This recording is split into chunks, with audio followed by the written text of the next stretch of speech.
Well, actually, I just picked it up and it rattled all of its own. So the official, there we go.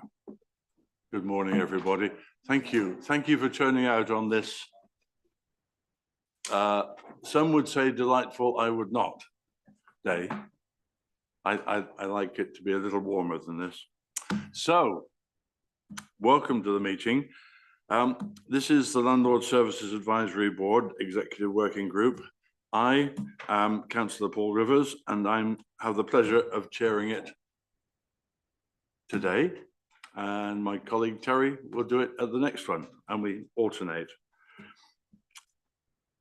We will now go around the room and introduce ourselves for the benefits of the viewers. So, welcome all you viewers out there. And if we start from my left, your right, zip on round and say who we are. Hi, good morning. I'm Amy Walton, a Housing Service Improvement Officer. Good morning, Dave Madams, Riverside Court Tenants Panel. David Williams, tenant. Good morning, Alan Morrison. I'm the Borough Councillor for Cranley West. Michael Wells, Tenants Panel, Cranley. Dennis Bramble, Tenants Panel, Shepherd's Court. Sally Purcell, Tenants Panel in Shepherd's Court in Farnham. Rob Stratford, Vice Chair Tenants Panel, Treasurer Tenants Panel, and also Oxford Ridge Redevelopment Committee. Good morning, Councillor John Rabuni. I represent Hazelmere as Surrey Borough and Town Councillor. Good morning, I'm Jackie Keane. I'm a councillor for Waverley Borough Councillor for Shottermill and Critchmere, Hazelmere. Matt Alexander, Housing Operations Manager.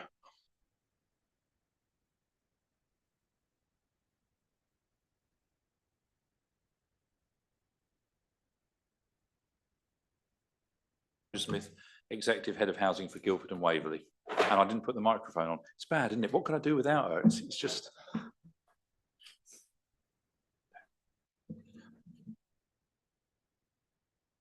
Good morning, everybody. I'm Annalisa Howson. I'm the Housing Service Improvement Manager. And our two delightful late joiners, only just, if you just introduce yourselves too. Hi, Danielle Slightholme from the Tenants Panel.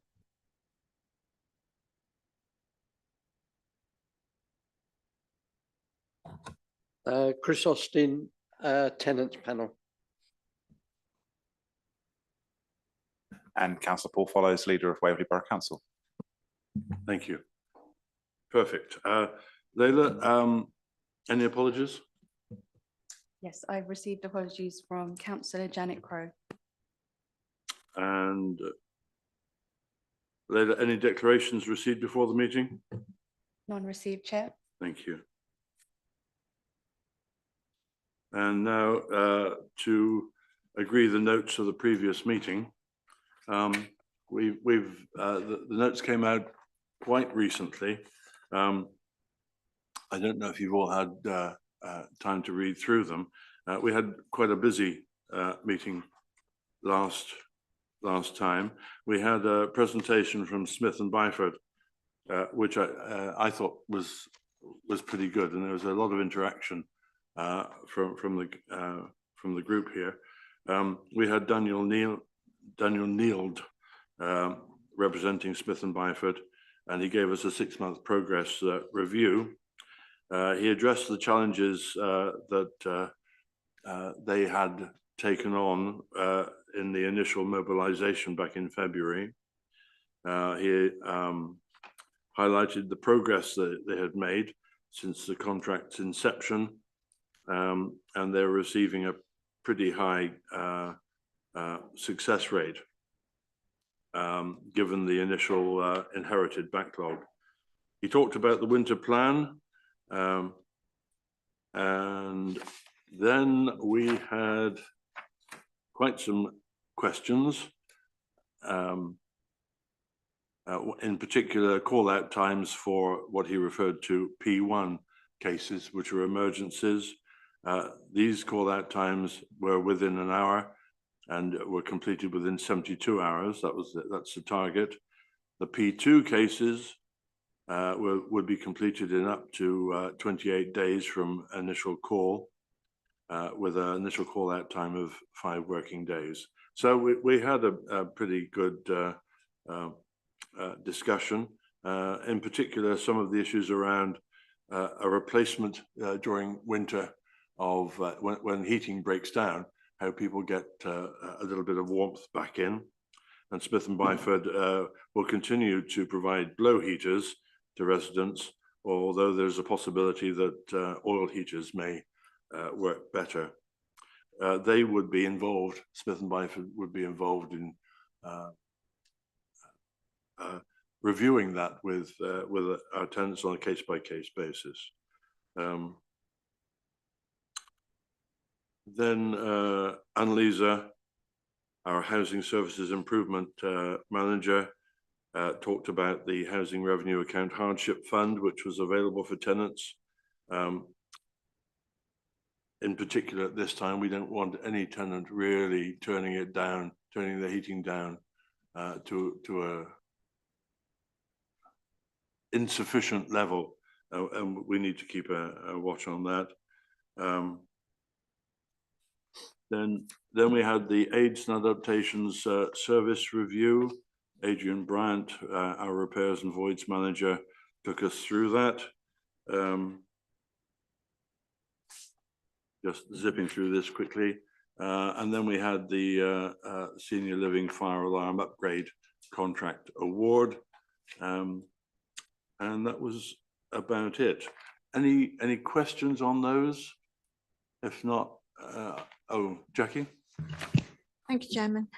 Yes, just on you touched on the fact that you know, people would be given heaters and that if need be, and also there is a concern about people turning down their heating because of bills, etc.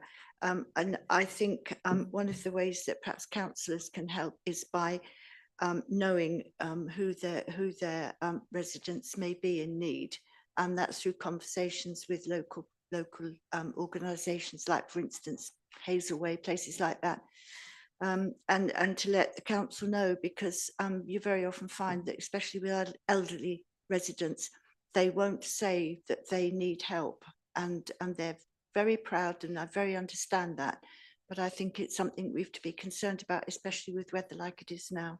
Thank you. Thanks, Jackie. Any further comments on that, or on the notes itself? No. Are we all happy to agree these notes as an accurate reflection? Thank you all very much. And now, number 4, rattling through. Leila, any questions from members of the public? None received, Chair. One of these days we will. And Leila, are there any questions from members? No questions received. So agenda item number 6, and we are 8 minutes into this, so we've got 2 minutes extra for Annalisa to tell us about our Q2 corporate performance report. Thank you, Chairman. Could I be Annalisa just for this? I thought I'd introduce this, and then the things that I neglect to say or need to add, then Annalisa can add in, and then we can obviously take questions from the board.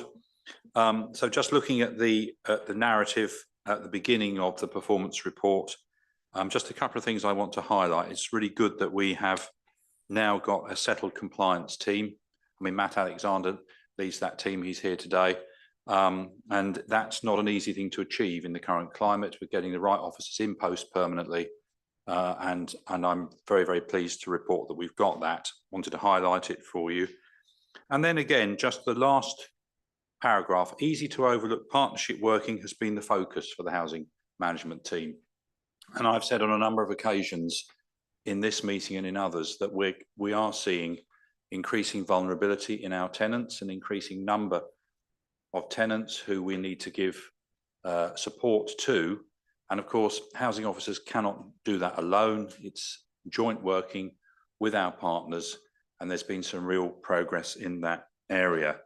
And just to note that there has been, working with other agencies, some very successful resolutions to some of our tenants who have had long-term issues that we've needed to help them address. So I'm very pleased about that. In terms of the technical side, just want to highlight, we've got a good compliance team, but also dealing with our tenants, we're working with partners and the housing officers, to use one of these awful modern phrases, are becoming upskilled in dealing with our tenants and ensuring that they can live and enjoy their homes as they should.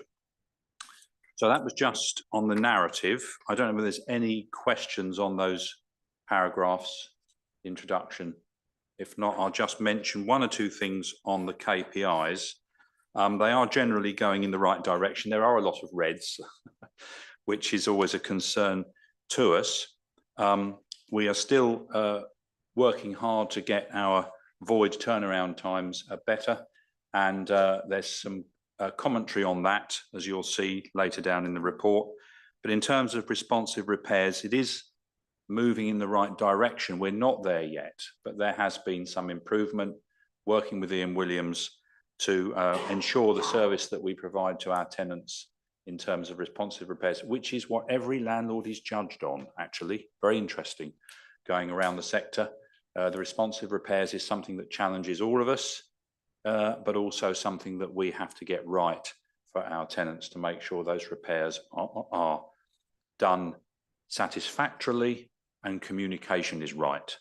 So really, that's all I wanted to say. I could say a bit more, but more than happy for Annalisa to fill in some things that she might want to say and to take questions, Chair, if you're willing, from the board.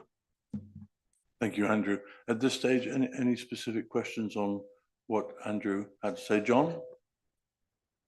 Yeah, I think I'm in the right place. I'm looking at page 4, which is the stats, the key performance indicators. Did you want me to ask a question now or leave it?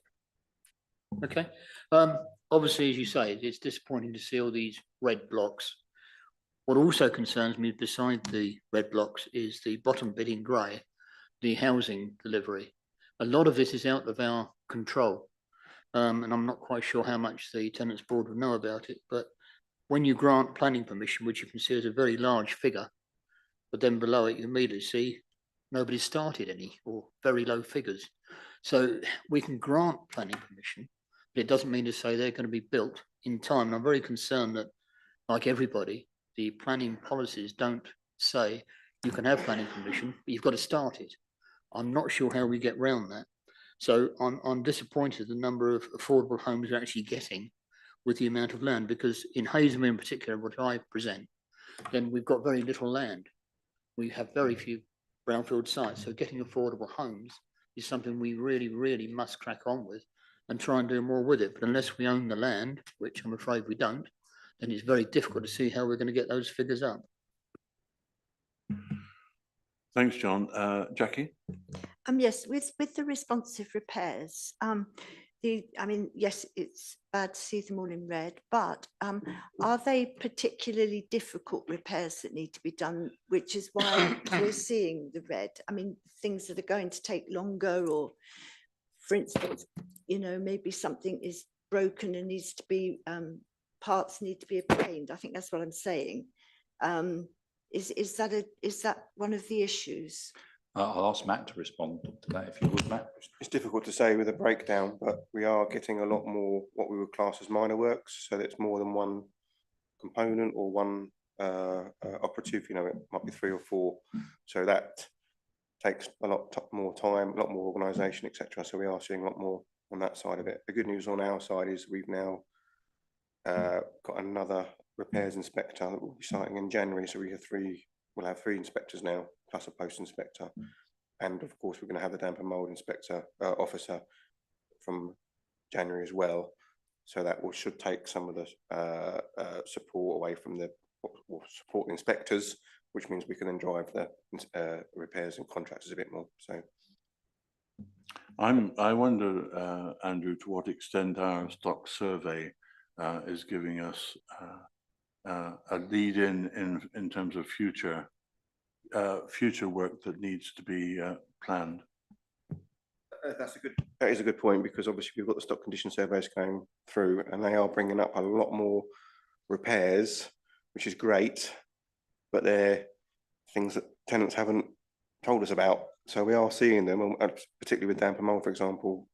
Many tenants might not have thought it was an issue or might not be too worried about it or whatever, but we're getting those. So we are getting an awful lot more numbers through at the moment, so, which is good, but it skews things a little bit.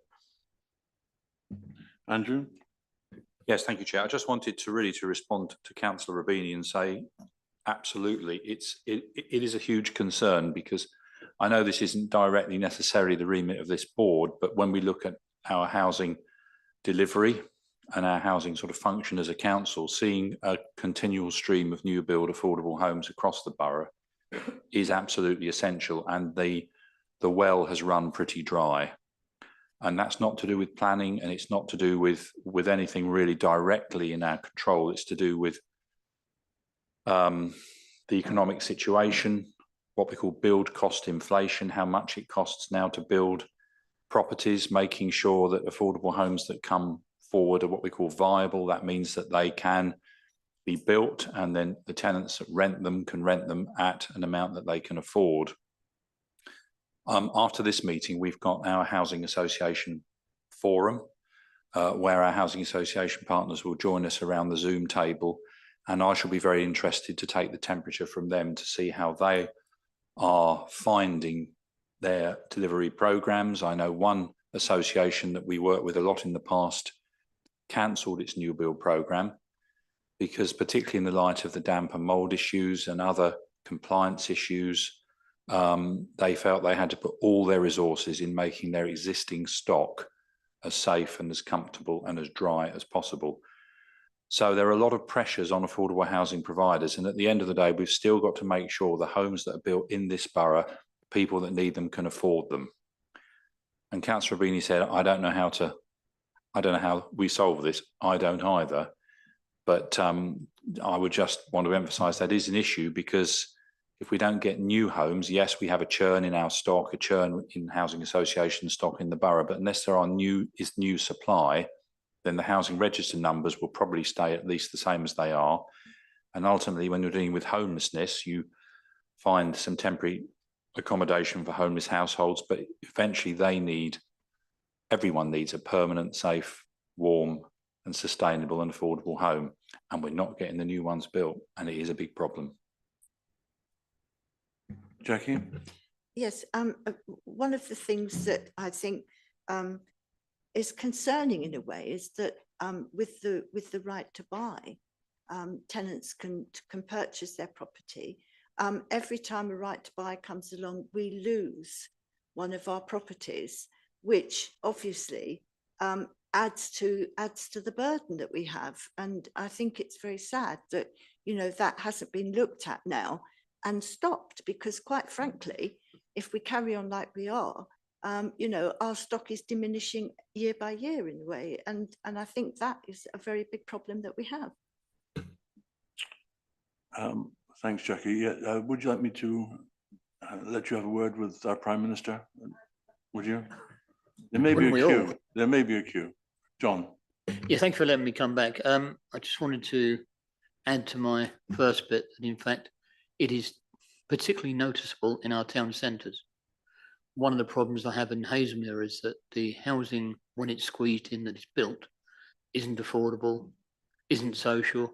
So we're gradually squeezing out all the people that cannot afford to purchase or rent housing on the normal stock. So our town centres are becoming only those that can afford it. And I find it's wrong. And I know it's not just Hazelmere, although in my case it is very noticeable. Other town centres across Waverley are exactly the same. Thanks, John. Terry, do you want to jump in? Yes, I'd like to come back to the KPIs actually, and H6A, which is the responses repairs right first time. I'm not sure how useful that is, because there are issues, further issues to that repair that they need to come back, or is it that they don't get it right the first time? And it would make more sense to me that are we getting, you know, cases that are not being done. when they should be completed. Just to pick up on that, that's actually the tenant's view of the service. So it's the tenant's view of whether the repair was completed the first time, rather than the contractor's view. Because I know we've had conversations in the past about it's very difficult to say what is right first time, because it could be you've resolved the immediate situation, but then you need to go back to put a new widget on a week later when you've got it. Some people would say that had been was completed right first time, others wouldn't. So we have that anomaly the whole time. It was just, this indicator is just trying to give a view of how the tenants are experiencing the service. And so it was put in as used to be a national indicator. If the board don't feel it's appropriate and wanted to look at something else, we could review that when we look at the KPIs, probably in the new year. We normally review the targets. I just whether it's how we phrase the question. Yeah. Okay. Thanks, Terry. I think all our KPIs should be ones that we are in control of. And some of these in particular, the ones at the bottom where the data only could be, I think, separated out into another area. Okay, Paul. Thank you, Chair. I'll try and Annalisa. I'm really sorry. I wanted to apologise. As you may have seen, this is an extract of the data from the corporate performance report, which is many pages long and covers all the services. I'm normally really good at cutting and pasting, and actually I failed to cut out the indicators from H8 onwards. These are not within the remit of this board. I'm delighted you find them interesting and you want to push forward to make sure we're delivering new homes, but you haven't seen these before because I normally take them out. So I didn't leave in the leisure centres, at least it's related to housing. but just to say, very interested in your views, but please be aware this isn't the normal remit of the board. Thanks, Annalisa. Paul? Just to comment on the elements that are relevant, of course, to this board. If you've got suggestions for changing those performance indicators, the ownership of those indicators sits with the executive. So if this board wants to make recommendations to change those, add things in, do whatever with them, very happy to hear that, and those recommendations will be taken to the executive. I've been asking for the over and scrutiny committees of the council to do that, and they seem to resolutely not wish to. So if you do, very happy to hear that. Thanks, Paul. Annalisa? Yeah, I'd just like to add, Amy was quite quiet in saying she's now the Housing Service Improvement Officer, but she's new to the role, and I've been talking to her about her remit. And one of the things we want to do is restart the monthly operational KPIs that we used to share with housing managers.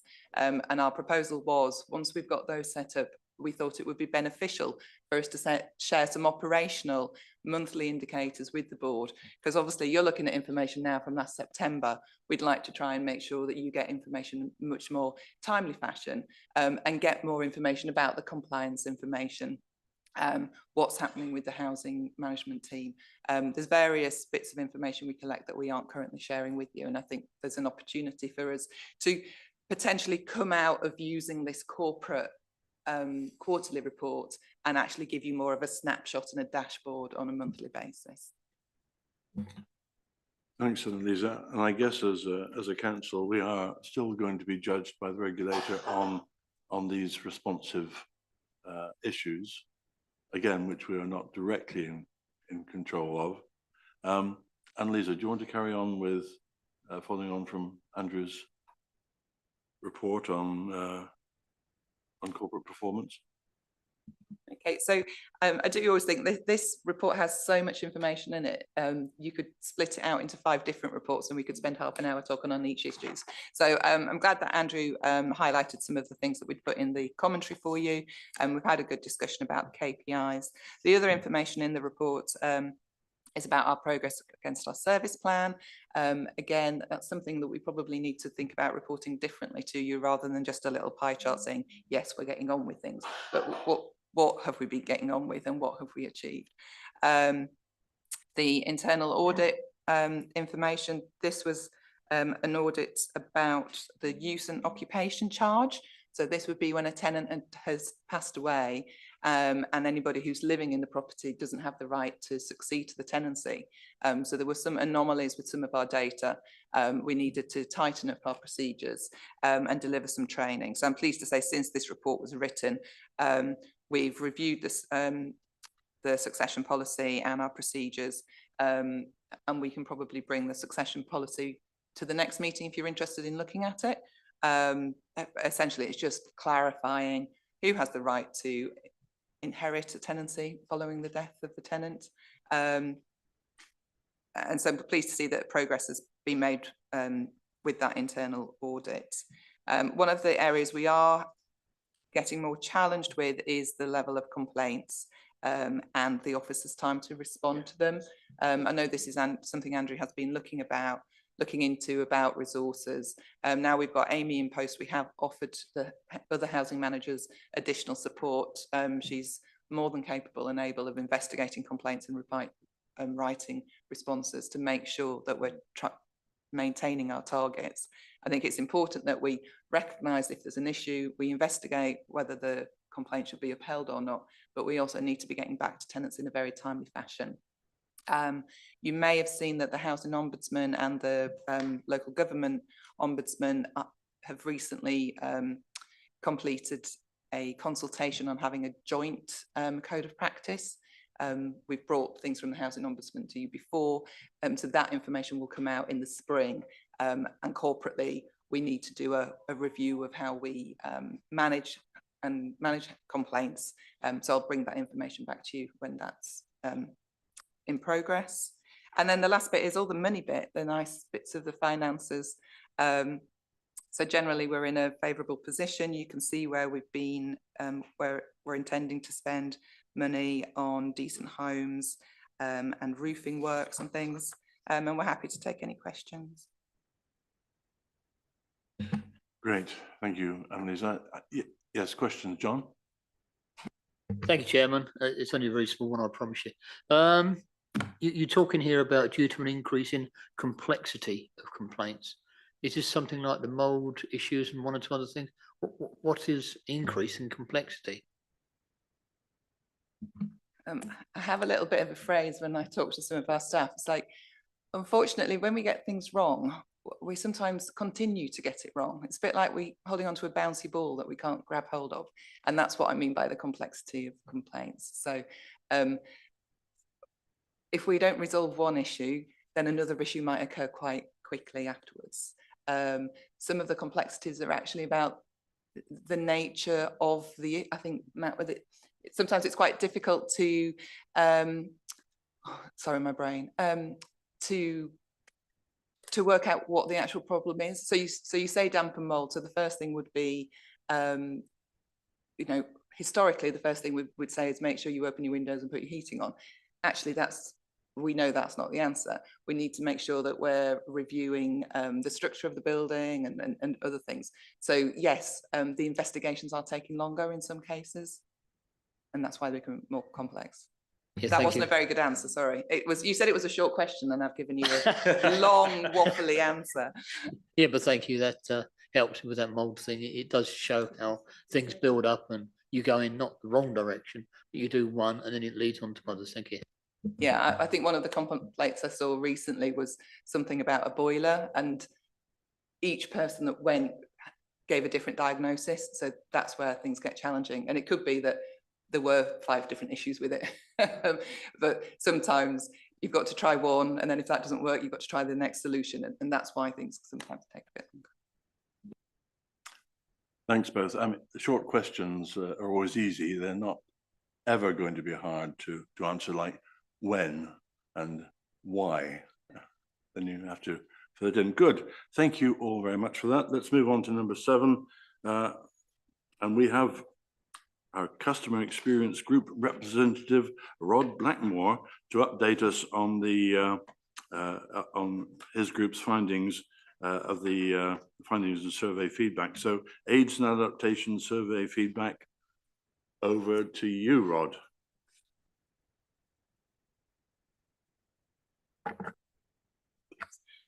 Thank you, Chair. Sorry for being late. Yeah, we did had a small presentation for you this time.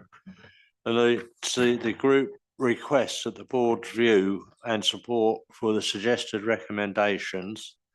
It's recommended that the housing team use the survey to assess the impact of the new policy and procedure and communications, and continue to seek tenant feedback following the completed works.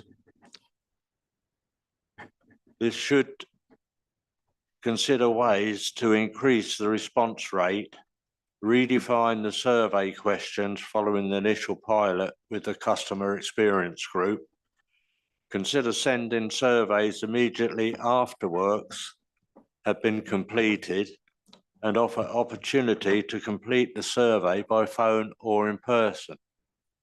Increasing the response rate will provide data from a more statistically significant number of tenants, thus detailing the outcomes of the service and highlighting the key issues and trends to inform continuous improvement.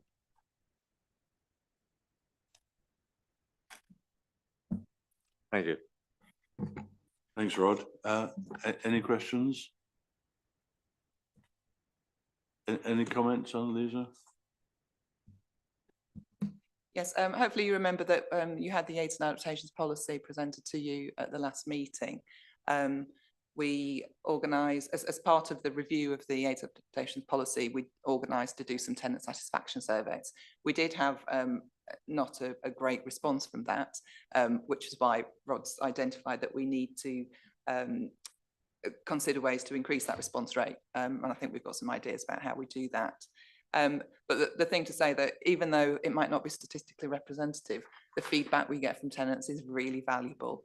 And what we found with the survey is that generally people were happy because they'd had their aids and adaptations done, but they weren't happy because it had taken a long time or there'd been issues with suppliers or bits and pieces. So I think it's something we want to continue to monitor. And ultimately aids and adaptations change the way people can live in their homes and improve lives. So we want to make sure that we're getting that right. Thanks, Annalisa. And Danielle, one question I have, just to put in Matt's direction first, while we're listening to Danielle shortly.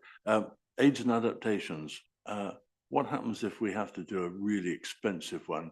Are we statutorily required to do it? Don't answer it now, because I promised to leave it for Danielle, but I'll give you an extra 2 minutes to think about it or update us on that. Danielle? Yes, because I agree actually with maybe what Paul's getting at, that sometimes it may be more appropriate for people to be moved to more appropriate property rather than that family home being turned into, I think that's what you mean, isn't it? Which I totally agree with, but I'm sure, I think you've got incentives, haven't you, to cover if people might want to move somewhere else. Anyway, it comes down again and again to communication, doesn't it? More frequent communication, which the policy and process are being updated to improve communication. Just wondered how. Yes, so these people who were surveyed had works completed before we adopted the new policy and procedure. So we're hoping this was a benchmark, and next time we'll get some more positive results. The way we've looked at increasing communication is what we're doing really across the board with any case we've got. We need to agree with the tenant what an appropriate level of communication is. And mutually agree with them. Is that do they want an email a week? Do they want a telephone call a week? Do they not want to hear from us until we've got some news? But aids and adaptations like antisocial behaviour cases and some of the mutual exchange cases and things, quite often we're waiting for other people to respond or for works to be ordered and delivered and things. But it's about making sure we don't leave people out in the dark, not knowing what's happening. And it could be, and we talked to this about with officers, it's like, I know you're really busy cracking on with it, but the resident doesn't know that. And as far as they're concerned, they're sat at home still waiting for this issue to be resolved, and they don't know what action's been taken. So that's why we're really focusing on communication. But the other thing is, tenants don't want us burning them 3 times a day. So that's why we want to make sure that we get that balance right and we set expectations between officers and tenants. Yes, absolutely agreed, because there may be lots of things going on behind the scenes. However, when you don't hear anything for week after week, you can just think, is this completely forgotten about? Do I need to be reminding them that they should be doing this? So even if it were just a text to say, we're still waiting to hear from XYZ or something, just so that a tenant knows, because you can feel a little bit like it's sitting on someone's desk and it's getting blocked underneath a pile of papers and it's forgotten about. So I feel like just acknowledgement that things are still happening would be really useful. And absolutely, you know, there is that risk that it sits on somebody's desk and gets buried between other papers, but that's why we're using IT systems, which are also giving us triggers and reminders that we need to make those communications and progress things. Thanks, Danielle. So Matt, I'm really getting that. What's our legal responsibility for doing an aid or an adaptation? If somebody wanted to have, I don't know, £50,000 worth of work done on a house to add an extra story. So there, in the policy, there is a value, and anything that may exceed that value, we have to then review them, and then it goes to a committee within Waverley as well. So we will evaluate, and then we will look at it and see if it's reasonable. And as you say, if we look at other options at moving people out or whatever, and obviously there's other funding with Surrey County Council and things like that. So, but we do have a value at the moment in the policy, and that's where it sits at the moment. Thanks, David. I'm glad you said about communication, because I've just had people turn up at the house telling me we're putting the scaffold up. No communication, no nothing. Planned maintenance. The mess that has been left, everything. People saying to me, we're going to put the scaffold up on my neighbour's garden without asking. People parking in my neighbour's driveway without asking. And as I say, the mess, it would be nice if somebody come along and picked up half a sheet of plywood that they left, a piece of wood with nails sticking through it, and cement and sand that's dropped down and gone hard on the footpath, blocking footpaths that people use, older people use, using their gardens. But as I said, no communication whatsoever. I mean, that is a sad tale, and one I've heard of once or twice before. Jackie wanted to add in. Jackie, go ahead. Yes, I mean, I've raised this before about scaffolding being erected without notification to a tenant, and it does happen. It happened twice to the area that we're in, and the tenant had no idea that the scaffolding was going to be put up for the flat below. They arrived home and there it was. And, you know, it really is it's annoying to tenants because they wonder what the heck is going on and they don't know why the scaffolding suddenly appeared. And I think that's something that we've got to address. And the other thing is the fact that it's left there. I know that they have a pickup area for their scaffold, but it, you know, my neighbours was there for a month or more, and it's just not really on. I think it needs to be addressed, really. Thanks, Jackie. Okay, let's move on then to item number 8, housing decant policy. Annalisa, your presentation. Okay, so the decant policy is the guidance for when we have to move somebody because works need to be completed in their property. It could be planned works, it could be a refurbishment of an area or a regeneration of an area, or unfortunately sometimes that happens in emergency situations as well. We'd had a couple of cases and some complaints that we reviewed whilst updating the decant policy, we took advice from tenants and Councillor Rivers as well. And we hope that the document is much clearer now. I know there's probably going to be a conversation about what we name this document, so I'm happy to take views from that as well. Hopefully you've managed to read the documents. This was created by my service improvement officer who left us last month, so I'm kind of covering and trying desperately to bring to all my knowledge about the decant process.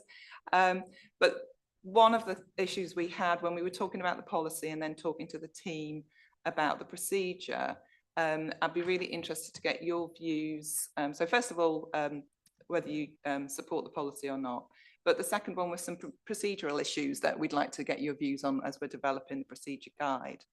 The first one was the thought that we should potentially make a goodwill gesture to anybody who's moving, just a one-off payment to recognise that having to move is stressful and can be disruptive. We do compensate people for the costs, so any tenant who has to move because we have asked them to should not be out of pocket, but we felt that there was a potential to give a goodwill gesture as well, just to recognise that inconvenience that was being caused. And then the second procedural issue I wanted to chat with you about is where people have to move into hotel accommodation, we will cover reasonable costs for food. However, we do that by the tenant providing us with all the receipts of the food that they've spent in the week or the time that they were in the accommodation. And the proposal was that we could set a limit, a set amount of money per person per day, and we actually issue that money in advance rather than waiting for all the receipts to come through and then and make those payments. So I'd be interested in those views as well. Thank you. Thanks, Annalise. I think that latter part is the most important thing for us to consider at the moment. And Rob, I know you've been relocated, decanted as a fine wine ought to be for quite some time. Have you got any comments you'd like to give on how recompense, goodwill, or whatever should be addressed? Or maybe you can just give us an overview of what you went through, which sounds worse than what it might have been. Well, I moved from a house that was being demolished for the new site, and we were offered an older house first, but it's such a state that we turned it down. Then we got moved to the new show home at Oxford Ridge. It was built first for the show home for the estate. There is money for moving. We all know that there's law about the money that you get, isn't there, for it, different payments. I think that works very well, actually. And I think Waverley did a good job with that. So anybody that does have to move for demolition or anything like that, the money is there for you. Thank you. Thanks, Rob. Thanks for that. Any comments on that, Terry? Yeah. I had the opportunity to discuss this the other day, actually, and you know, I think that one of the important things is that tenants shouldn't be out of pocket when they're, as it is, forced to move. So I think that any payment should be upfront as soon as possible, particularly for those that have got to lay out for food and things like that, because they may well be in a situation they can't afford to do that in advance. So that's got to be recognised. And it's a difficult one to look at. We just nip back to the name. I did look at some online, and one that did pop out to me was home relocation, temporary or full or permanent, which was quite good. And I also looked at some of the terminology they used and how clear their procedure was and what payments would be made. And I will make that available to Annalise. But it was from one of the housing associations, which I was quite surprised. John? Yeah, thank you, Chair. I was just concerned about when the gentleman said that he didn't like the house he was going to be moved into. Have we got policies around that where perhaps we need to move the tenant because of demolition or whatever reason is? How do we deal with somebody that doesn't want to move, particularly the elderly, of course, into perhaps premises that they don't think are suitable for them? We do it very sensitively and build up a relationship and rapport with people who have to move. I think particularly when it's a regeneration scheme, there's a lot of consultation and work goes on. I'm aware of a case where somebody was offered 3 different properties before they found one that they were willing to move to. The thing to remember is that these are secure tenants, so ultimately they do have the right to remain in their home unless we have to go to court to say we are demolishing this property, and nobody wants to have to get to that point. So as I say, we do it sensitively, we build rapport, we have a relationship with tenants, we have some very good housing officers who work with people, talk about what's available to them, what the home loss payment is, what the disturbance payments are, and it's been very clear with people and supportive in helping them move. And we do arrange for the removal firms, if people are moving temporarily into what we call a decant property, we'll make sure that that property's carpeted, potentially got the white goods in it, so that they can just move in for a small period before they go back to their own home. Thanks, Annalisa. And any further comments? So, Chris? Yeah, just briefly, with regard to the name, this decant, as a tenant, I don't really understand it, but why can't we just call it rehousing? Full stop. You know? Thank you. I think, I mean, I'm not particularly keen on the word decant. Hang on, Andrew, hold tight. But I do recognise that the word decant is used in a much wider area than just Waverley. So whatever we decide to do in terms of changing the name or not, it's probably a good idea to have the word decant somewhere in the policy so it can be Googled appropriately. Andrew? Yeah, thank you, Chairman. I think rehousing reminds me of East End slums. I don't think we can use that. Being a huge fan of Call the Midwife, which I think will be on its 12th season in January, so make sure you watch that. Quite a lot of that has been around rehousing people. So although I accept what Chris says, decant's a horrible word. Well, it's not when it's a fine wine. I quite agree with you there, Chair. I think the one that you found, Terry, home relocation, is the best I've heard. So I would really support that. Paul? It's strange that you're having the exact mirror debate that we had in the executive when half of us also thought that decant was a bit of a, well, it's obviously a technical word, this jargon in the sector that people recognise, and I get that we do need to include that, or at least have it in brackets or something, but I think just not just for the benefit of everybody in this room, but I think also the other members of the council as well will have exactly the same question. So if we can have something that is more of a sort of, and I hate saying this phrase, more of a sort of Ronseal option, for lack of better words, I think it would help everybody, frankly. Thanks, Paul. So I think we can leave it to our, Rob, go ahead. That there's disturbance payments and home loss payments for moving. And in the Oxford Ridge area, I think it was done very, very well. People got their money quite quickly, so I think it was quite satisfactory. Thanks, Robert. I think it involves good communication and TLC and all sorts of things like that.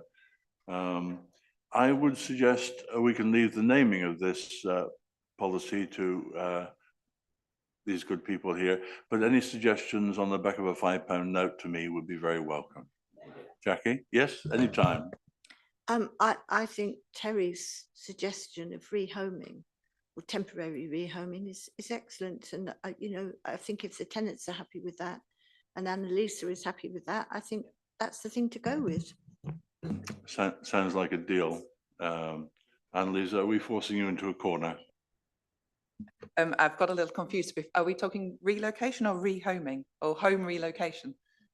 I put it to Terry to remind us. Home relocation, temporary or formal, or permanent, and then you could have formally decant policy. Yeah, formally which would known cover as. a lot. Absolutely. Okay. And can I claim the prize that our chair mentioned Yes. at the last meeting? What did I say? What was it? Yes, Terry, you win as always. I'll have to check out how much we got left in our piggy bank. Danielle, have you? No, you're fine. Okay. So item. No, it was really more of a comment. Perhaps we should rename disturbance payment, because we are paying people because they've disturbed the peace or something, but that's just me being a little bit silly. Thanks. No, we have to be careful. You're absolutely right. The words do mean things occasionally, don't they? So, Danielle, yes, please. Hi, sorry, there's a few things. Annalisa, you mentioned about, we were talking about the options that they were given if they needed to choose somewhere else to live. You said 3 options were given, and if none of them are appropriate. I was aware of one case where 3 options were given. Generally, we would be working closely with the person that the offer that was given would be the right offer to start with. There's a difference between it being a temporary move, if you're going back to your property once the works have been completed, or if it's a permanent move. If it's a permanent move, then you will go through the housing needs register and bid as per everybody else. And so we want the temporary moves. You all know we don't have properties sat waiting for people to move into them. So it can be planned when it was like it was up on Oxford Ridge, but when it's an emergency situation, there might not be the same range of offers, but we would work very closely with the tenant to try and make sure we can make the best offer that we have available to them. It's good to hear what Rob was saying about the goodwill payments and such like, and how that went through, because I think that's important, because things do, as well as the financial cost, there's also so much time and effort involved in everything in lives these days. And food, yes, I feel like it should be a payment made in advance, because as Terry mentioned, you may not have it ready to fork out yourself, and things are so much more expensive when you're not in your kitchen at home. And it probably should be a set amount so that tenants know exactly what they should be paying, and it'll be easier to administer that way as well, I'm sure. Who helped make the policy? You said that it was made with tenants. Not obviously naming names, I don't mean that, but I mean, what were the experiences of the tenants that helped to make that policy?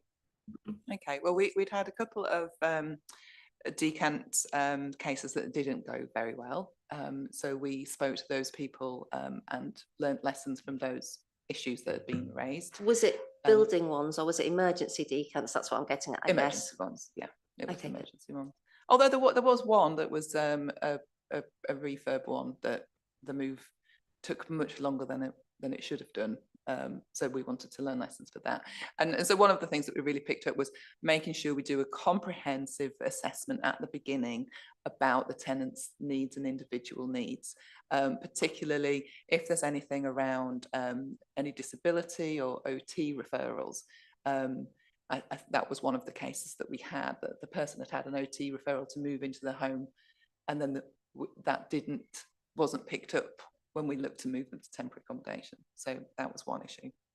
And then I believe the officer involved in the policy development also spent some time with the tenants panel. I think from what Terry said earlier in the week, we should look at making sure we have those conversations a bit earlier with you. But we're always learning and evolving how we develop things going forward. Will we get to see the procedures? Because I feel like policy is always very important, but they don't actually dig down into what happens and how to make sure that things go right. You know, if I got a job working for you doing this, how would I know how to do my job properly? And I feel like the procedure is actually the nitty-gritty of the important things, which this policy doesn't really have any of. Yes, and we have a portfolio holder who doesn't want detail in policy. Um, so, so yes, so the procedure is an internal document. However, we are looking at the way we develop procedures, and there's a big move you'll have seen nationally about co-creation of procedures. So we've done it a light touch this way by taking the information we got from complaints and the experiences we know people had and putting that into the procedure. But there's no reason why we can't share procedures with the tenants panel and discuss them with you. I feel like that's actually the important part of it all. I don't have any problems with that, and I'm very clear in my mind that procedures are a very important document that need to be reactive and responsive to issues, and therefore not one that needs senior board review like here. Otherwise, it would just hold up the whole thing. So as we're clear on what the policy is, we can always bring back specific issues and follow them through. But if you want to go and read the procedure book at some stage, and with Annalisa, I'm sure that can be arranged. If there's not any more words, I'd like to move on to our next thing, number 9, relet review. Annalisa. Sorry, can I just wrap up the previous item? So just also to give you assurances that historically and for different procedures in the past, we've held focus groups or we've done tenant satisfaction surveys to help feed into that information.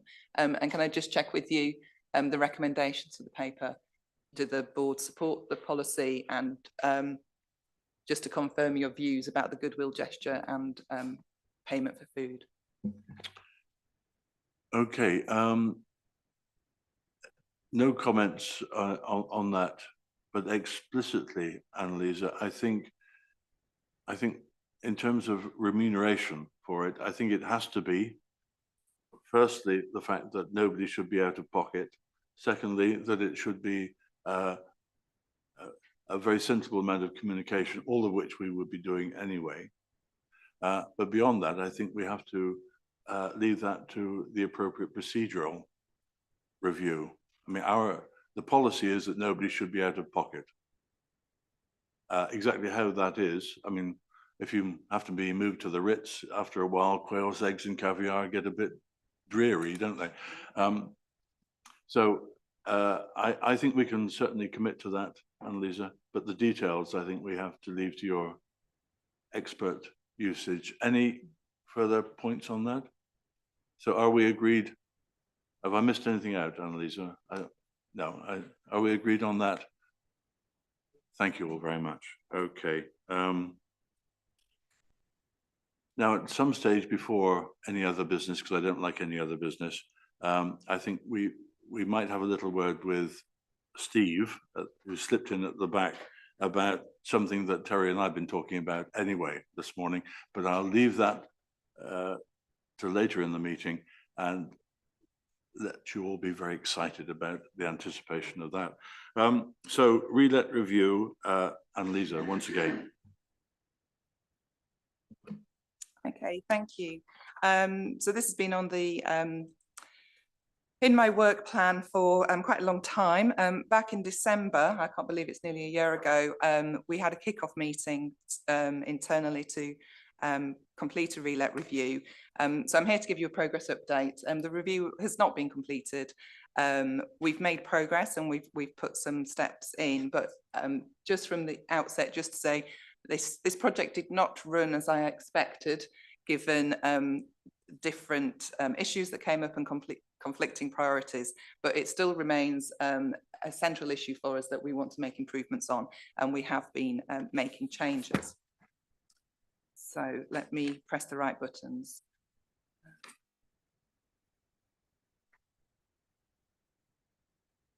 That's not working. Okay. Great, thank you. So the reasons for the review, as I say, we decided last December we wanted to have a look at how we relet homes. So just for clarity, a relet is when one tenant leaves our property, We do works to it to make it habitable and fit our standards, and then the new tenant moves in. So that whole process is called a relet. And within that, you've got health and safety checks, you've got the allocation process. So it does involve lots of teams. Also gets called void review or the void process, because that's when the property is empty. But actually the relet process is much wider than that. It's working with the tenant before they leave the property, when they've given us notice that they're leaving, and also the time when the tenant starts a new tenancy and spends their first few weeks and months with us.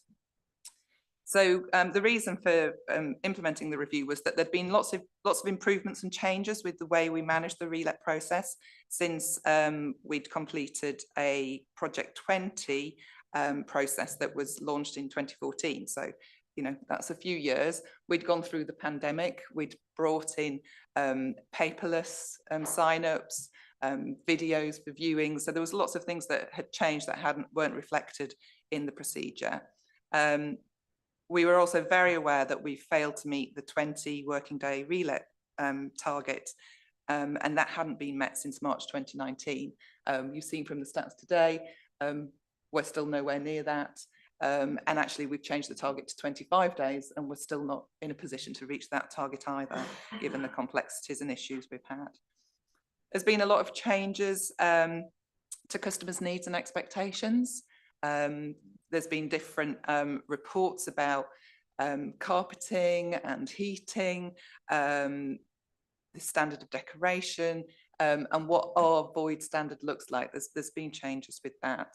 And then there's additional focus on lots of other elements of the home that weren't necessarily within the process. They've just kind of slotted in over time, such as the health and safety issues, energy efficiency, and then the real focus through the Green Paper and through the Housing Regulation Act about the landlord-tenant relationship. And for me and the project group, we really feel that when we relet a home, that's our first interaction with our new tenant, and we're probably going to be working with them for the next 30 odd years. And we need to make sure that that's a really positive start to the relationship. Please do ask questions as we go along, because you know I can talk for a long time. So the proposal was that we would run the projects in 3 stages. We've sort of done all of them, but not necessarily all in order, because as I said, the project has had some challenges. But the first thing was to actually journey map the current process. And as I say, we were identifying where there were blockages. Last winter when we did this, there was a lot of problems with tenants moving in and then having problems accessing their utilities, or moving in and then getting their gas safety checks and finding out that there was an issue with the boiler. So we did a lot of work around that, and we've resolved some of those issues. The next stage was to do the consultation. We did do some tenant surveys, and have done some data analysis. We haven't managed to speak to members and contractors as yet, but we're getting feedback as we go through. And then the third stage was to brainstorm improvements. And actually, this kind of came as we were doing the process review. When we were identifying issues with the process, that's when people came up with ideas and suggestions about how we could improve the service. Just to give you a little visual that you're not going to be able to see, this is just really identifying, as I said, that whole breadth of the relet process. It's not just about doing works in the property. There's things at tenancy end stage, tenancy start, and it involves our housing management team, it involves the voids team, it involves our contractors, it can involve the rents team. Lots of people are involved in the process. And we know that when that happens, it's sometimes quite challenging to make sure that everybody's linked up and everything is following in the correct sequence. So as I said, we have failed to meet the target of reletting homes for 20 or 25 days. You can see this information as of October, the average was 44 days to relet a home. If we look at the whole year, we're running at a cumulative average of 30 days. However, we've got a little bit of light at the end of the tunnel. In October, 5 of the properties were turned around within 25 days. So we're really trying to focus on those quick wins as well. So the issues that we kind of came up with were the cost. We did some data analysis on the cost of voids for 2022 to 2023. We'd had a total of 330 homes relet, and the total void costs were 1.4 million.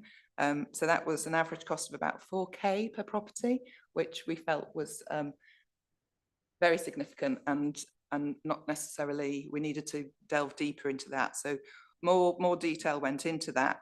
And what we found was that there was a lot of money being spent on new kitchens and bathrooms. When the Project 20 system was set up, the view was that you'd put a kitchen and bathroom in if you could do it within the time frame. We've also done some analysis on the costs, and we need to compare those with how much it would be if these kitchens and bathrooms were in the planned works programme. So there's a bit more work needs to be done on that. But we also found that there was a significant amount of percentage of the costs were about disposing of previous tenants' rubbish, doing gardening. And so we kind of came up with some brainstorming ideas about that. And we've been using a skip when somebody gives us if somebody gives us notice that they're leaving and they say they want to find it challenging to actually clear the property. And what we found are people leaving things in lofts and sheds as well as within the home. So we're providing a skip for them to get rid of their things that they're not going to take with them. So that was being one of ours. We also used the complaints, as I said, that gas and electric and utility issue, and also some of the quality of the workmanship has been raised that we were looking at. So the outcomes, so we've done the basic cost analysis, we want to do more of that, and we've now got a dedicated tenant officer who is working with everybody who's given notice. So they can support them with making sure the property is clean when they leave, making sure they've disposed of their own possessions. We're also doing carpet review, or the Housing Ombudsman Service created a spotlight report, and there's been a lot of pressure from charities as well about fuel poverty and keeping people warm, about trying to make sure we can maintain carpets in properties rather than the view to just rip them all out. There is a question about the quality of the carpets and any potential issues of the tenant moving in, but now we've got a dedicated officer, we can have those conversations much more and link up those issues. As I said, we completed the new tenant survey, so we've got some real live data back from tenants about how the experience was for them. And we're reintroducing a welcome pack. So during COVID, everything went online. Tenants were emailed quite a lot of documents when they started their tenancy, so much so that people missed out on the fact that they got a decoration voucher. So what we're doing, we're going old school, nice, tangible checklists and clear information for people. So the next steps, as I've alluded to, definitely further cost analysis and some more stringent budget monitoring. I think that's something Matt's particularly keen on, to make sure that if we are putting a kitchen and a bathroom in, it is the most economically viable thing to do. Generally, my view is we only replace the kitchen and bathroom if it's a health and safety issue.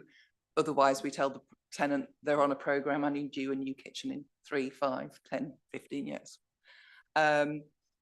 We want to review the use of the decoration vouchers. Are they actually helpful to tenants? Quite often it depends on the standard of the property, what it was left in. So if it's in a really poor state, we will do redecoration. There's a view, it's like, actually, should we just do a quick once over to make the homes more habitable? I think we will always redecorate if it's dark purple or black, won't we? But some other choices people might have to consider. We will continue to do tenant surveys, and we want to continue the dialogue with contractors about how we can improve the service. But as I say, the project team's real view and recognition was this is our first interaction with our new tenants, and we want to make it as positive as possible, and demonstrate the kind of landlord that we want to be. I'm happy to take questions. Thanks, Lisa. Let me just kick off. Leave your hands up, please, otherwise I'll forget. Not unless I go on for too long. Just a couple of questions. If a house becomes vacant and has a poor energy performance certificate, i.e. or whatever, do we have any plans for significantly improving that to an EPC of C? Longer term, yes. Oh, sorry. Longer term, yes. There's only a limit of what we can do in that void process, but once we understand what those EPCs are, then yes, there is a longer term plan with the new energy efficiency person that is joining again in January. So, yes. And Jackie. Oh, Jackie, Chris, and Danielle, is it? Yes, Annalisa, I think one of the things I have asked this before is tenant responsibility for looking after their home and keeping it in good order. So, you know, when you have a relet, you would hope that that tenant has made that property as relettable as possible, because the cost of the council, as you say, can be quite extensive if it's not been looked after as it should be. So I'm hoping that that's one of the things that the council, puts to the tenant. If you want to move, you want to change, then, we expect you to leave the house in a good order. And the other thing that with carpets, I absolutely do agree that if a carpet's in good condition, it should be left, because the cost of carpeting is quite huge. But the only thing I would say is that if they've had animals, you probably can't keep those carpets if the tenant going in is allergic to cats and dogs. I mean, that can be a problem, or what have you. But really, yeah, carpets should be kept. Yeah, so just to respond to those 2 points. So by running the pilot and having the dedicated housing officer, they've been able to have much more conversations with people who've given us notice and are leaving about their rights and responsibilities and what our expectations are of when they return the property. So that's working really well. Obviously, it can work well when somebody gives us 4 weeks notice and we follow the process. But if we've got somebody who's abandoned the property or somebody who's died, then that could be more challenging. I mean, hopefully they've got a next of kin who steps up and who we liaise with to clear the property, but those are the ones that can be more challenging. In relation to carpet, yes, it is always a tricky one, as you say.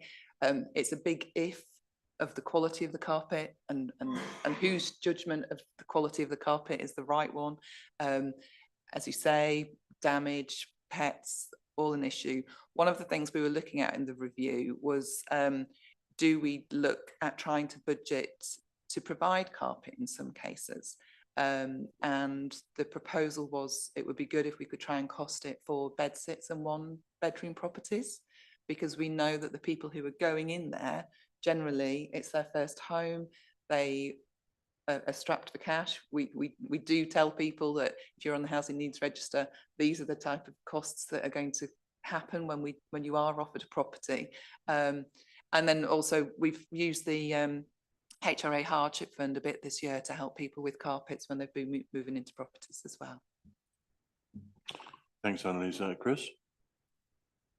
With regard to, I assume that on the relet, there's a general procedure, physical procedure, when you go into the property, or this needs to be done, that needs to be done, etc.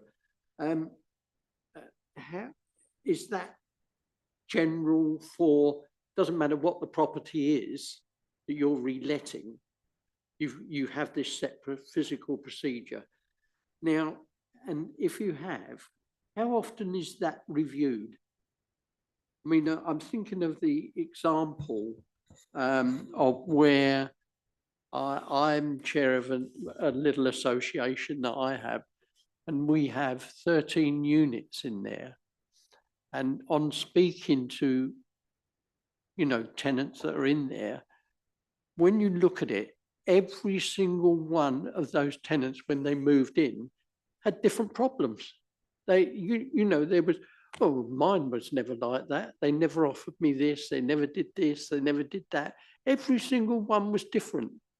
I mean, even mine, when I moved in 2 or 3 years ago, and I was so surprised after talking to various people that my place was absolutely immaculate when I moved in, but the other people said, oh no, there's big cracks up the wall and goodness knows what else. It just seemed illogical to me. I thought, because I said, well, you must have a set procedure to do these things.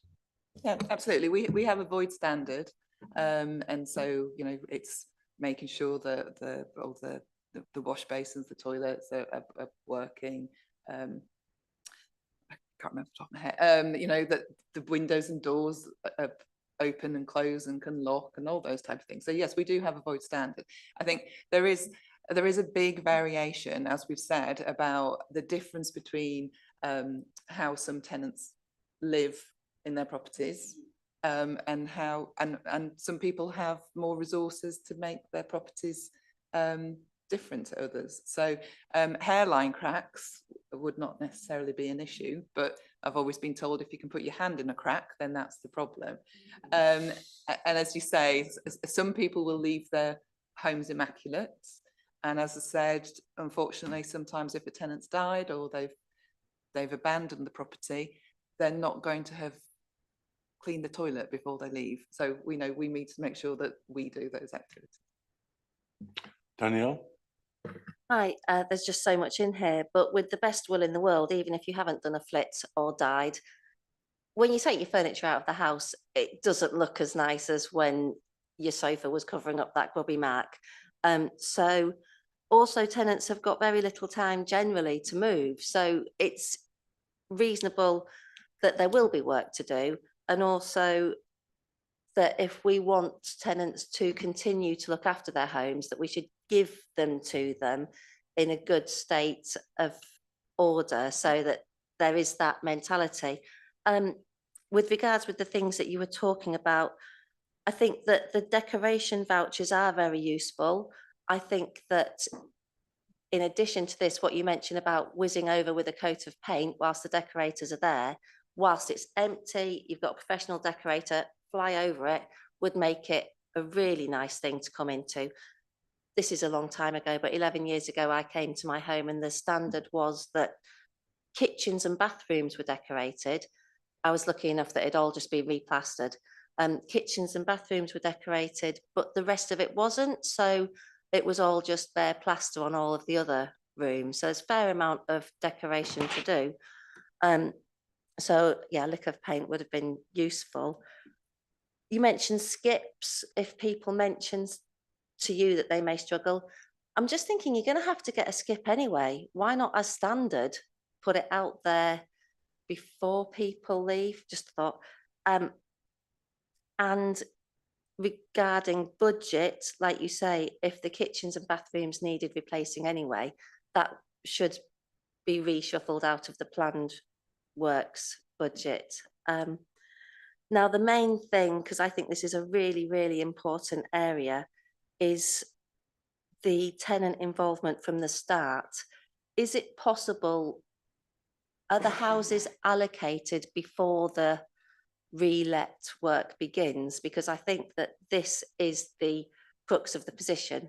If you have a tenant who knows that they're going to a house before the work starts, the conversations about whether or not a carpet is good enough to be used again, that's really a matter for each individual. I may not mind dog hair. I may or may not, but that's down to me. I may find it abhorrent and want the carpet out. I may prefer to save some money and just get a carpet cleaner in. There's lots of different things. And I think that if you can have the tenant involvement from day one, allocate the house, get the tenant around before you even start. For God's sake, don't throw out that fridge. I can use that. And that would be the most important part of the whole policy. Thanks, Danielle. And Lisa, any point on that? No, that's great in a perfect world. But as I say, we don't always get that 4 weeks notice. Where we have allocated properties before work, yes, and particularly now we're piloting the dedicated housing officer, more of those conversations are happening. I know with the rough sleeper team, they've been kind of collecting bits and pieces out of voids and recycling them for people who've been rehoused. So yeah, I appreciate what you're saying, and where we can, we do those things. But there is an issue, you know, that we can't go into the properties while works are being completed. So we need to just carefully time manage those things. Yeah. Terry? Thank you, Danielle. Many questions there. Could we say the carpets? You mentioned carpets. Oh, do we carry that on to white goods?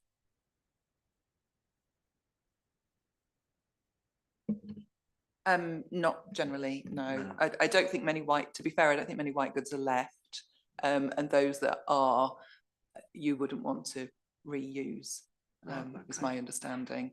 I think it's a different experience if people are doing a mutual exchange and they then can talk about carpets and fitted furniture and things like that. And it's just the letting process. I understand that each tenant or each potential tenant will get the opportunity of 3 choices, and it's 3 strikes and you're out, I believe, or almost. On that, who sets that standard, and is it right that if somebody lives currently in Cranley and is offered a place in Farnham, is that a suitable choice? Okay, so we need to go back to the fact that we operate a choice-based letting system. So tenants bid, not financially, just express their interest in properties. So if a tenant in Cranley bids for a property in Farnham, the expectation is that they want to move to Farnham. The issue we've had in the past is that people might do a scattergun of bids and then say, oh, you know, you've come up first on this 2-bed in a different area. Oh no, I don't want to go to that. So the housing options team, home choice team, I've got quite a good relationship with tenants, and particularly we know what we call the top bidders, the people who are expecting to be successful in the next 6 months with vacancies that come up. But as we know, we've been talking about the lack of housing, the demand issue. If somebody needs a large property and they need 4 bedrooms and a dining room, we don't have very many of those properties. So it could be, the suggestion is, have you thought about moving out of your area? But we would never force anybody to do that. Okay, it's quite clear actually. You wouldn't bid if you didn't want to go there. Thank you. And lastly from me, in terms of the targets, the relet or void targets, targets should be achievable. And it does seem that the targets are not well set. If for instance, we believe our contractors are not working hard enough or quick enough, that's one thing. If, however, we need to do a lot more work on houses anyway because of the stock state, then we ought to recognise that and adjust the targets appropriately. There's no point being read year in, year out. If there's a good reason for it, that's, you know, as I said, targets should be achievable. Okay, now before I call on Andrew to give his State of the Nation report at this point, Terry and I were chatting just beforehand, and Steve Williams has already chatted to me about this before, about something that is on my screen completely illegible to you over there, but it is find out about free home energy surveys for residents of Waverley Borough. And within residents, there are tenants, of course. And maybe I can ask Steve just to give a quick overview of this thing, which has been driven from What Next charity. And it would be appropriate, I think, for Andrew then to pick up what impact that might have on our tenants. Steve? Okay, thanks, Paul. And yeah, there were a number of us, Paul, and Paul Follows and Terry, I think, at the presentation yesterday at by What Next, which is a climate change charity that operates locally. There was a presentation yesterday on the free energy surveys that are being offered by What Next Godalming, and way across Waverley actually, and essentially what this involves is a number of people who have been trained up, and at the moment there are 9 people who have been trained up by What Next, by the What Next charity, to undertake these energy surveys, which essentially means that they will go to a home. Somebody will make sure that the home is heated and that weather outside is cold. So this is something that needs to be done in the winter months. And by taking a thermal image of the house, you know, there's a number of you know, you can see where the heat is leaking out. And so there are a number of ways in which then the energy loss can be dealt with. You know, obviously, there are often small things that can be done, like draft excluders, like, you know, a little bit more insulation, like making sure that, you know, that curtains are closed or that blinds are shut and so on.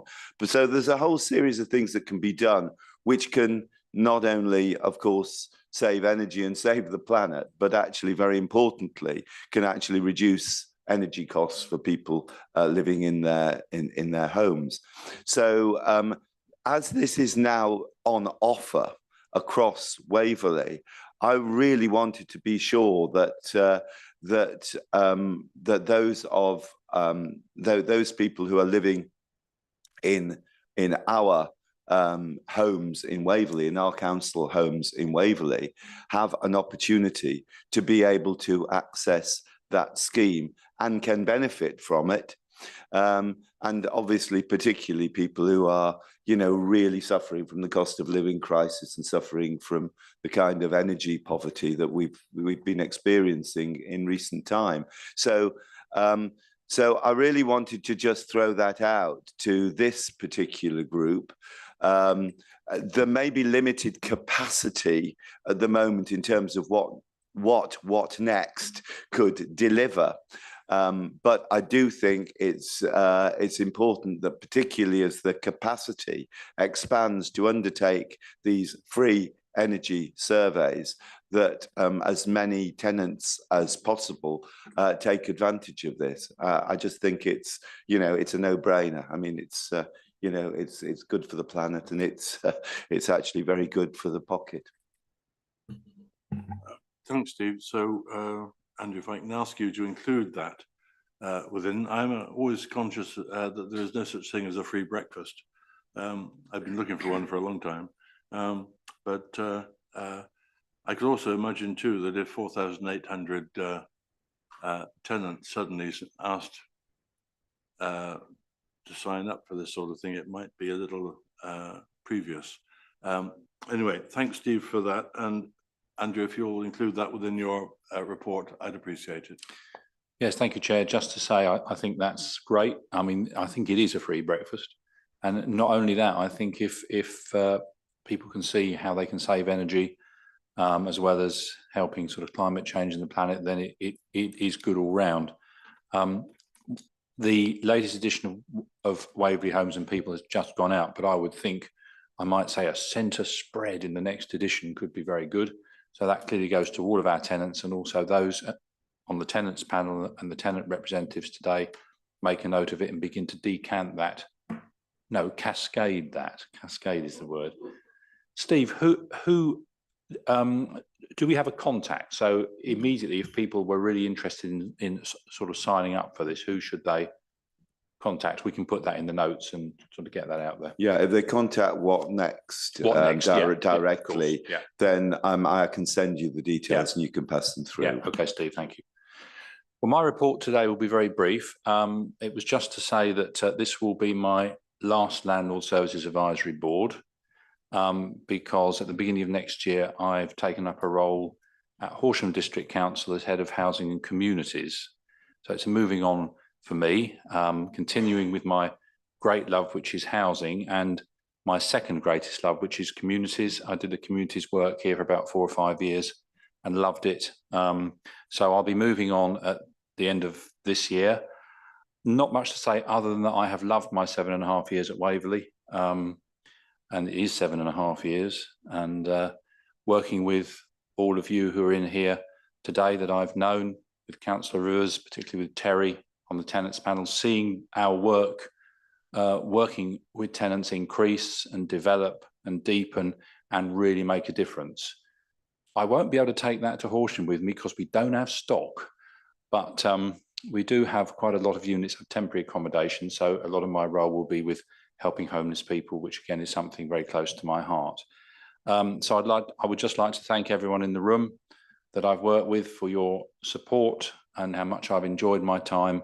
It's time to move on, but I was going to say, as a two Ron is used to, and it's good night from him and it's good night from me, but I'm sure I shall see some of you before I go. So thank you. And it's been a joy and privilege to serve you in Waverley for these years.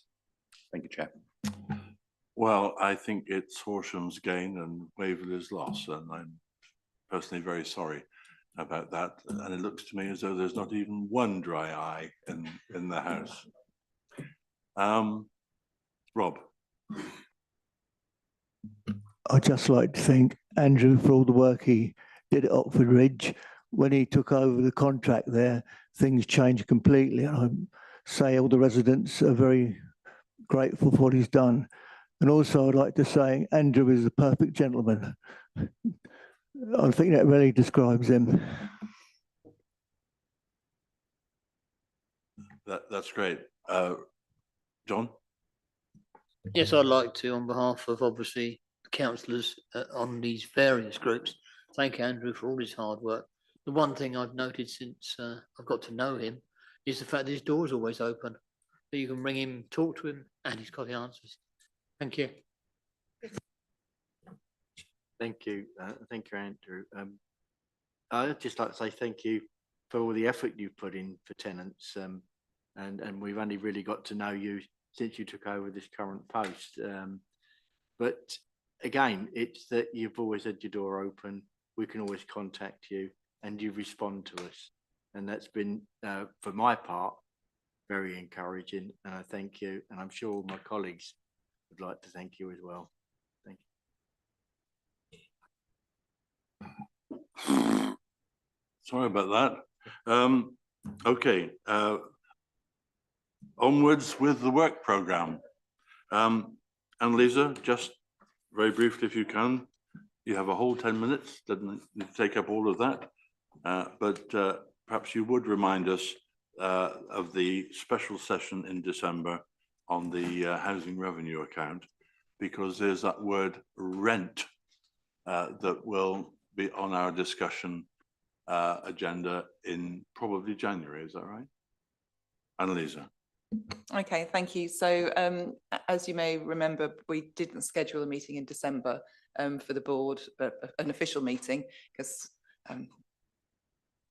it wasn't. It's Christmas. Thank you. Yes, because she's just so sad. You see, that's the thing. Yes, because we normally have the meeting the last Thursday of the month, and then I think that might be my birthday when we're in December. So we're not having a meeting. But what we did agree was that we would organise a financial training session for you. So we didn't bring the mid-year review to you.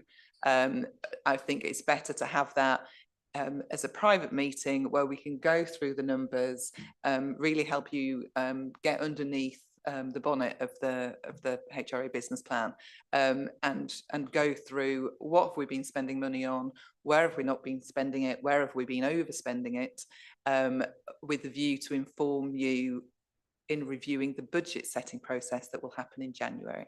And as Councillor Rivers alluded to, one of the big debates we always have is the level of the rent increase. So we can unpick that and review that at our finance meeting. It will be myself and Candice from our finance team, she's our HRA accountant. We will make it as straightforward as possible, because otherwise I won't be able to follow it. But essentially, it's balancing the books of what's the rent we're getting in, how are we spending it, how are we making sure we're meeting all our requirements for health and safety, compliance, and looking at where we want to potentially move resources. You know, do we want to say, okay, we're going to stop doing this because we want to carpet every void property? And there'll also be an opportunity to look through what we call the capital works. So that's the big investment planned works that we're proposing to do next year, which I literally got a list of 2 minutes before I came in here. And I think there was about a list of 8 or 10. So we can go through those as well. So hopefully don't be put off by financial training as the title. There will be mince pies, and we will be able to have a really good conversation and understanding about how we spend tenants' rent money to deliver the housing service. Thanks, Annalisa. Leila, do we have a time for a location for the 13th of December? Yes, it will be 10 a.m. and I believe it will be in here, although I will double check. Excellent, thank you. Well, at the end of that in-depth training session, which will miss me entirely, I'm sure, we will be able to say that rent is, although a 4-letter word, one that's understandable anyway. So at that point, if there's nothing else from the floor, I'm very happy to end this meeting now. Thank you all very much.